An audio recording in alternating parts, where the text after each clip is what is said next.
Selamat pagi, salam sejahtera, shalom. Renungan kita pagi hari ini dengan tema Waktu Tuhan yang Terbaik. Orang yang sabar melebihi seorang pahlawan, orang yang menguasai dirinya melebihi orang yang merebut kota. Amsal 16 ayat 32. Di zaman sekarang ini, semua orang menyukai segala sesuatu yang serba instan. Dalam hal makanan saja, orang lebih memilih makanan yang cepat saji dibanding harus repot-repot memasak. Dalam hal bekerja, inginnya cepat dapat pekerjaan yang hebat, ingin cepat dapat gaji besar, ingin cepat naik jabatan, dan sebagainya. Apa-apa maunya serba instan.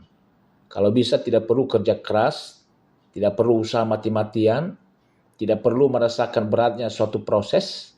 Sungguh tak banyak menemukan orang-orang yang punya kesabaran untuk menunggu, kesabaran untuk menjalani proses. Punya kesabaran adalah sebuah ujian iman. Saat dihadapkan pada situasi atau keadaan yang sulit, adakah kita punya kesabaran untuk menantikan pertolongan dari Tuhan?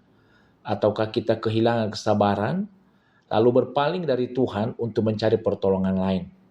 Kesabaran adalah salah satu buah roh yang harus dimiliki orang percaya. Memang tidak mudah bagi kita untuk punya kesabaran. Bersabar menghadapi suami kasar, bersabar menghadapi istri yang super bawel, bersabar menghadapi anak-anak yang aktif, terlebih lagi bersabar dalam menantikan jawaban doa dari Tuhan. Bersabar menanti janji Tuhan digenapi dalam hidup ini. Nabi Habakuk menguatkan kita, sebab penglihatan itu masih menanti saatnya, tetapi ia bersegera menuju kesudahannya dengan tidak menipu. Apabila berlambat-lambat, nantikanlah itu, sebab itu sungguh-sungguh akan datang dan tidak akan bertangguh. Habakuk 2 ayat 3. Menanti sesuatu yang kita harapkan terkadang sangat menjenuhkan dan membutuhkan kesabaran ekstra. Oleh sebab itu kita perlu melatih diri bagaimana menjadi orang yang sabar di segala situasi. Saul karena mengalami ketakutan saat melihat tentara Filistin, tak sabar menantikan pertolongan dari Tuhan. Lalu lari mencari pertolongan kepada arwah. 1 Samuel 28 ayat 4-7. Bukankah tidak sedikit orang Kristen yang berlaku demikian? Tidak sabar menunggu waktu Tuhan bertindak, kita pun lari mencari pertolongan lain. Padahal Tuhan yang kita sembah adalah Tuhan yang maha sanggup melakukan segala sesuatu di luar apa yang kita pikirkan. Waktu Tuhan adalah yang terbaik, karena itu bersabarlah menantikan Dia bekerja. Kita perlu belajar sabar dari hal yang kecil. Mulailah dengan situasi kecil, seperti antri di kasir, terjebak macet, menunggu antrian. Latihan ini membantu menguatkan kesabaran kita untuk hal yang lebih besar. Cara lain menumbuhkan kesabaran adalah dengan menunda kepuasan pribadi dan berfokus pada kebahagiaan orang lain.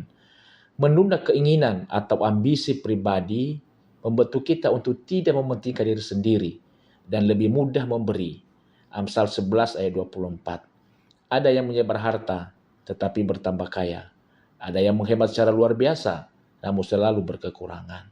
Memberi mendatangkan sukacita karena kita tidak selalu mengejar keinginan diri sendiri. Melatih kesabaran bukanlah proses yang instan. Namun kesabaran adalah bagian penting dari perjalanan iman kita sebagai orang Kristen. Tuhan memberkati kita. Shalom.